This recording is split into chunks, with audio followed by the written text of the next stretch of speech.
আল্লাহ তাআলা কখনোই হযরত ইব্রাহিম আলাইহিস সালামকে আদেশ করেননি যে যাও তুমি তোমার পুত্র ইসমাইলকে কুরবানি করো। আল্লাহ তাআলা পবিত্র কোরআনে সূরা সাফাতে বলেন, ইব্রাহিম বলল, হে আমার প্রতিপালক, তুমি আমাকে এক সৎ কর্মশীল পুত্র সন্তান দান করো। অতঃপর আমি তাকে এক অতি ধৈর্যশীল পুত্রের সুসংবাদ দিলাম। অতঃপর ইসমাইল যখন তার পিতার সাথে চলাফেরা করার বয়সে পৌঁছল, তখন ইব্রাহিম বলল, বৎস, আমি স্বপ্নে দেখিয়েছি যে আমি তোমাকে জবেহ করছি, এখন বলো তোমার অভিমত কি? ইসমাইল বলল, হে পিতা, আপনাকে যা আদেশ করা হয়েছে আপনি তাই করুন।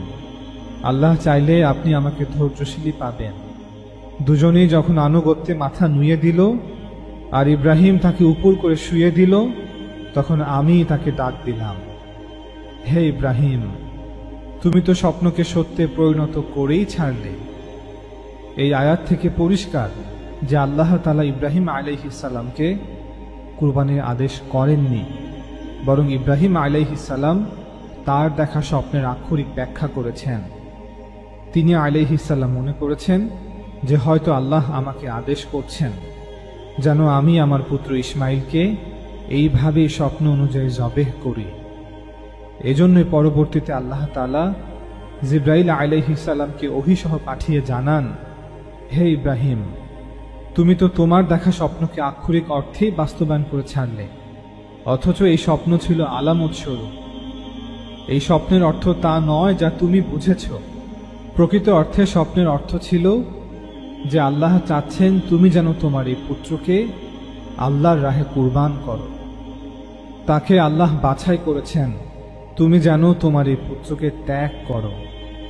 সে এই বাক্কা বা মাক্কা প্রান্তরেই বসবাস করবে এবং এই অঞ্চলে মানুষকে আল্লাহর দিকে আহ্বান করবে। আল্লাহ তাকে নবুয়ত দান করবেন এবং তার মাধ্যমে এই ভূমিকে আবাদ করবেন। এখানে একত্ববাদের মার্কাজ প্রতিষ্ঠিত করবেন। অতএব তোমার এই পুত্র সন্তানকে কেনান হতে বহু দূর এই ভূমিতে এখানে আবাদ করতে হবে। এটাই হচ্ছে তোমার দেখা স্বপ্নের ব্যাখ্যা। এরপর আল্লাহ তাআলা বলেন, তার এই মহান কুরবানির কারণে তাকে পরবর্তীতে সুসংবাদ দিয়েছিলাম আরেকটি পুত্র সন্তানের, অর্থাৎ ইসহাকের, যে ছিল সৎকর্মশীল বান্দাদের অন্তর্ভুক্ত একজন নবী। মুহাম্মদ সাল্লাল্লাহু আলাইহি ওয়াসাল্লামের আগমনের পূর্বেও কুরাইশ সহ সকল আরবরা হজের মৌসুমে এই দিনে পশু কুরবানি করত, যা ইব্রাহিম আলাইহিস সালাম ও ইসমাইল আলাইহিস সালামের জামানা হতেই চালু ছিল। ইসমাইল আলাইহিস সালাম প্রতি বছর হজের সময় এই দিনে কুরবানি করতেন, যেই প্রথা আল্লাহ রাসূল সাল্লাল্লাহু আলাইহি ওয়াসাল্লামও জারি রেখেছেন তার সুন্নাহর মাধ্যমে। ইব্রাহিম আলাইহিস সালামের ছোট পুত্র ইসহাক আলাইহিস সালামের সন্তানরা অর্থাৎ বানি ইসরায়েলরাও কুরবানি করত। এই সম্পর্কে তাওরাত, তানাখ এবং মিশনাতে বিস্তারিতভাবে আলোচনা করা হয়েছে। এবং সবচেয়ে বড় কথা হচ্ছে, এই কুরবানির প্রথা হযরত আদম আলাইহিস সালামের জামানা থেকেই প্রচলিত। প্রত্যেক নবীরাই কুরবানি করতেন। এজন্যই আপনি পৃথিবীর যে কোনো অঞ্চলের যে কোনো ধর্মকে দেখুন, সর্বত্র এই পশু কুরবানির প্রথা অর্থাৎ এনিম্যাল স্যাক্রিফাইস খুঁজে পাবেনই। আমাদের ভারতীয় উপমহাদেশে এই কুরবানিকে বলা হয় বলিদান। একইভাবে প্রত্যেক ধর্মের আনুষ্ঠানিক উপাসনাতে অর্থাৎ সিজদা, রুকু, দণ্ডায়মান থাকা, উপাসনালয় প্রদক্ষিণ করা, না খেয়ে রোজা রাখা, এই ইবাদতগুলো খুঁজে পাবেনি। তবে যখন কোনো অঞ্চলের কোনো জাতির কাছে প্রেরিত নবীর ইন্তেকাল হয়ে যায়, অতঃপর কয়েক প্রজন্মের মধ্যেই তাদের বিশ্বাসের মতো তাদের উপাসনাতে এবং সেই উপাসনার দর্শনেও বিকৃতি ঘটে। আর ঠিক এমনটাই হয়েছে কুরবানি এবং কুরবানির দর্শনের ক্ষেত্রে। কুরবানির দর্শন বিকৃত হতে হতে একসময় মানুষ হিউম্যান স্যাক্রিফাইস অর্থাৎ মানব বলিদান করতেও শুরু করে এবং মনে করে যে পশু কুরবানি করলে ঈশ্বর দেবদেবীরা খুশি হয়, আর যদি মানব কুরবানি করা হয় তবে তারা আরো বেশি খুশি হবে।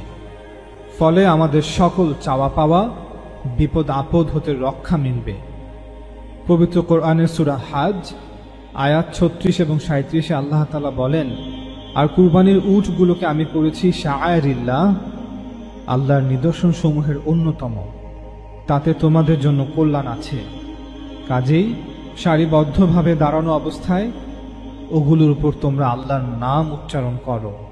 তারপর যখন সেগুলো কাত হয়ে পড়ে যায় তখন তোমরা তা থেকে খাও এবং আহার করার ধৈর্যশীল অভাবগ্রস্তকে ও সাহায্য প্রার্থীদেরকে।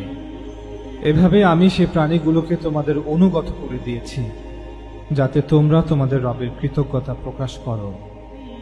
আল্লাহর কাছে ওগুলোর না গোশত পৌঁছে আর না রক্ত পৌঁছে, বরং তার কাছে পৌঁছে তোমাদের তাকওয়া। এই আয়াত থেকে পরিষ্কার যে আল্লাহ তাআলা কুরবানি দেখে খুশি হন না, বরং বান্দার হৃদয়ে আল্লাহর জন্য নিজেকে কুরবান করার যে মনোভাব, যে বাসনা, যে বিশ্বাস, তাই আল্লাহর কাছে পৌঁছে।